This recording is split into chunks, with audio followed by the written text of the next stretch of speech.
Bueno, y hoy lo analizamos temprano, Sí. todos los vericuetos de esta decisión de la Corte Suprema de Justicia. Muy polémica, muchos dicen, mira, acá consagraron la impunidad para Cristina. Sí.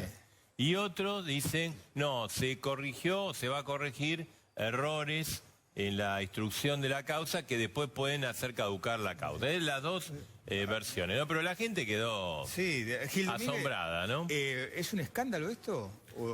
Uno puede hacer un análisis jurídico y político de la decisión de la Corte. Jurídicamente, la Corte, durante todos los acuerdos durante la semana, toma recursos de queja, pide expedientes principales. Muchas veces, aunque no existe una sentencia definitiva, cuando considera que hay una cuestión muy trascendental, que se violan o que eventualmente se pueden violar derechos de forma muy flagrante, pide los expedientes, con lo cual esto jurídicamente no es que la Corte nunca lo hace. La Corte habitualmente hace o toma este tipo de decisiones. Desde el punto de vista político, sí me parece que la Corte podría haber dicho tomo este caso, no tomo este caso, y al tomarlo da un mensaje político. Y para mí el mensaje político que está dando la Corte es que no quiere contaminar el proceso político con la tramitación de esta causa. Entonces le está dando al proceso político la posibilidad que esta causa se crioconserve, se congele, hasta tanto el mismo se desarrolle. Cuando uno habla de impunidad tiene que tener mucho cuidado, porque impunidad implica la imposibilidad de que se juzgue una persona o que se haga justicia. Y lo que está haciendo la Corte acá solamente es suspendiendo, eventualmente por un tiempo, el juicio oral y público que se va a hacer en algún momento. Pero la sensación de la gente, esto te patea para adelante y después andás a saber. Bueno, pero ese final de la historia veremos según los tiempos de la Corte. Si la Corte... Hoy ya pasó con otros presidentes, ¿no? Ha Con Menem pasado, pasó. sí, tenemos muy malos Todavía se ejemplos. están terminando algunos juicios. Tenemos muy malos ejemplos, pero si es impunidad o no, esto lo va a resolver la Corte en los tiempos que la Corte haga lugar o no haga lugar al recurso de queja. Rice, ¿usted cómo lo recibió? Yo quiero dejar en claro que se está haciendo una suerte de boca riverización de la justicia y afortunadamente no todos somos ni de Boca ni de River. Usted y yo somos independientes, Marcelo es de Racing, y hay mucha gente, Sergio es de Banfield. Esto no es que el que quiere que vaya presa Cristina tiene que ir como sea presa, y el que quiere que vaya preso Macri tiene que ir como sea Macri. Acá hay un desarrollo y hay determinadas cuestiones que pasaron en el expediente que hicieron que la defensa de Cristina Fernández en la causa de vialidad vaya presentando recursos de apelación que pasaron por todas las instancias y ahora llegaron a la Corte. Los que dicen que la Corte no debió haber intervenido, dicen que no se hace habitualmente en todos los casos. Pero yo quiero dejar sentado que el tema se basa en la gravedad institucional, y sí existe la gravedad institucional. No cabe duda que no se está juzgando a un ciudadano común, se está juzgando a una persona que fue 2 veces presidente de la Nación. Tiene repercusiones internas y tiene repercusiones externas. ¿De dónde sale esto de la gravedad institucional? Del caso Pengerek, se van a acordar de la chica Pengerek que desapareció 62, 63, 61, por allí, en donde la Corte por primera vez toma un caso por esta doctrina de la gravedad institucional. Hoy se dijeron muchas cosas que no son correctas. Se dijo que la Corte por 4 votos contra 1 había resuelto la cuestión.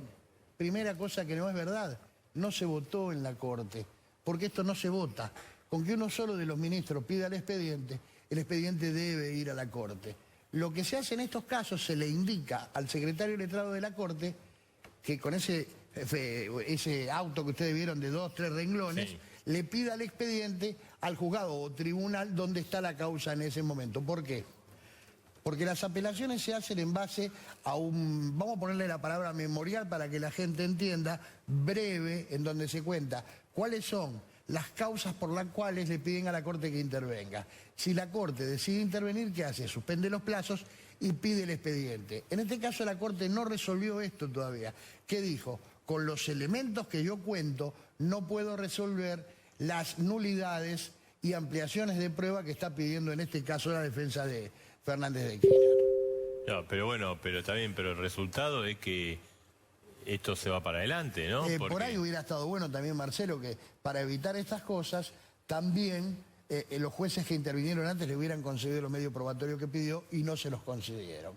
Hay un elemento también que es muy O sea, importante. ¿usted piensa que hubo errores técnicos No, por no parte de pienso. los... Le digo que si los hubo, debieron haberlos, por lo menos haber visto. Y hay un tema que es muy importante.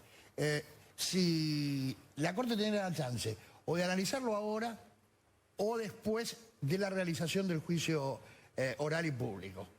Si lo hace después y por esas cosas de la vida decreta la nulidad, el juicio termina siendo nulo y por el fallo, hoy lo decíamos con Andrés, estábamos charlando, Castillo Petrus. Castillo Petrucci no puede volver a ser tratado. De esta manera, si hubiera alguna nulidad, la Corte ordena que se resuelva, que se subsane y después cuando se haga el juicio no podrá ser declarado nulo. Pero acá Gil Domínguez, ¿usted piensa que hay un tema político, digamos? Sí, me parece que la es Corte... una decisión política. La Corte podía considerar que no había una sentencia definitiva y entonces no resolver, no abrir la queja o ni siquiera pedir el expediente, o bien, como resolvió, aunque no existe una sentencia definitiva y sea algo muy excepcional, considerar que la queja plantea una situación de gravedad en términos de violación del derecho de defensa, el debido proceso, que trasciende el interés de las partes y que conmociona a toda la sociedad, y por ende pedir el expediente. En esa dualidad, yo creo que también la Corte está mandando un mensaje político, claro, y está Ahora, diciendo, yo no quiero contaminar este proceso electoral. Que este proceso electoral se tiene que hacer Cristina versus Macri, sea Cristina versus Macri, sin la justicia en el medio. Ahora, Gil Domínguez, ¿usted considera que esta Corte, como pasó con la del kirchnerismo, está bajo sospecha? No, bajo ningún punto de vista. Me parece que esta Corte, más allá de las diferencias que uno pueda tener desde el punto de vista ideológico con algunos integrantes, es una Corte que no puede estar bajo ningún tipo de Lo que sospecha. cometió el gobierno fue errores políticos, especialmente cuando se decidió cuáles iban a ser las nuevas autoridades de la Corte Suprema, porque evaluó que Rosati iba a pasar a formar parte de un trinomio con Elena Hayton y con Rosenkrantz, y finalmente esto no ocurrió, y hoy hasta Elena Hayton está terminando votando con Lorenzetti, Maqueda y Rosati. Y aparte, como decía Jorge, Sí. esto que es una providencia simple, acá no es un fallo, porque la Corte no, No hay fallo, no resuelve con uno o dos votos, con uno o dos votos de los jueces, se puede pedir el expediente. Acá lo pidieron, hubo 4 votos. Ya quedó muy aislado el O sea, presidente. Claro, ahora esa situación no genera un problema en la Corte, que hay un presidente de la Corte claro. que está totalmente aislado. O sea, Marcelo, yo la le Corte explico- va para un lado y el Porque ahora presidente va dicen para el que hay otro. una Corte peronista. Yo les expliqué en su momento cuando asumió Rosenkrantz que ser presidente de la Corte es como la ley del offside. Hace falta posición e influencia. Lorenzetti tenía posición y tenía influencia. Nazareno tenía posición y tenía influencia. Petraki también. Petraki también, ni hablar. Rosenkrantz tenía posición, pero tenía que generar la influencia. Bueno, lamentablemente me parece que no la está generando. ¿Y es sostenible que él siga siendo presidente de la Y Corte? es muy poco así? sostenible porque un presidente de la Corte es aquel que marca de alguna manera una tendencia, que aglutina, que arma... Sí, que lidera de alguna lidera. manera. Yo lo ¿no? único que espero que los comentarios de que él votó, entre comillas, porque no hubo votación en disidencia, no hayan salido de su propia boca o de su propia gente, porque sería realmente mentir a la sociedad. ¿No le gusta a usted Rosenkrantz? Es independiente. ¿Sí? No, Sí, porque me es gusta. jefe, Y me parece No, que... es excelente jurista. Lo que estoy pero no diciendo como es presidente de Corte. me parece que hasta ahora viene perfeccionando. Epa. Sí. No, y me parece que la debilidad también de Rosenkrantz es porque él se ha alineado con este gobierno.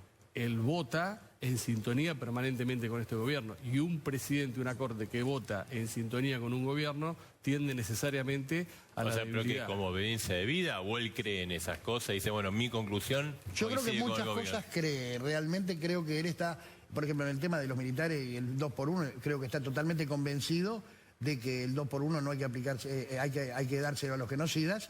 Y me parece que es un voto que él sostiene honestamente desde el punto de vista intelectual. Sí, pero me parece que hay un alineamiento permanente por parte de Rosenkrantz con todas las posturas y las necesidades políticas del actual gobierno, que eso lleva a cualquier presidente de una Corte a la debilidad, porque ese presidente tiene que ponderar, tiene que armonizar y no puede estar en sintonía permanente porque queda en situación de debilidad. ¿Y el resto que es una Corte peronista?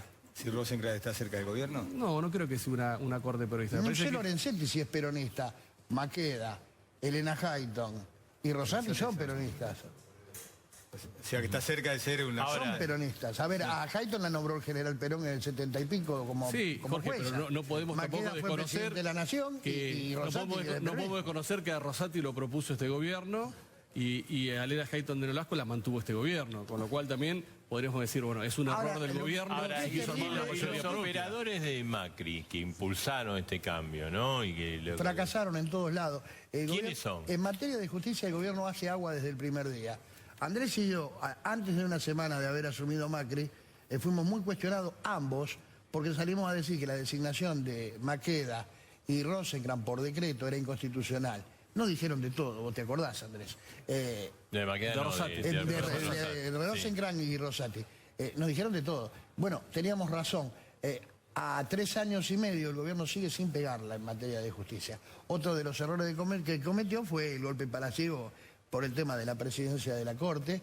Y hoy creo que cometió una serie de errores muy graves cuando empezaron a opinar todos los funcionarios del Poder Ejecutivo, algunos más cercanos a la chona, diciendo o protestando por el precio del perejil que hablando jurídicamente.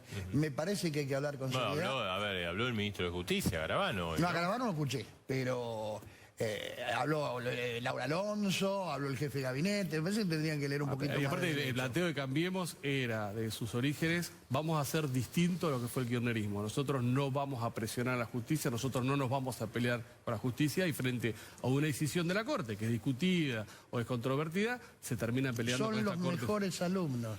Se termina Y el peleando con esta alumno Corte siempre Suprema. supera al maestro.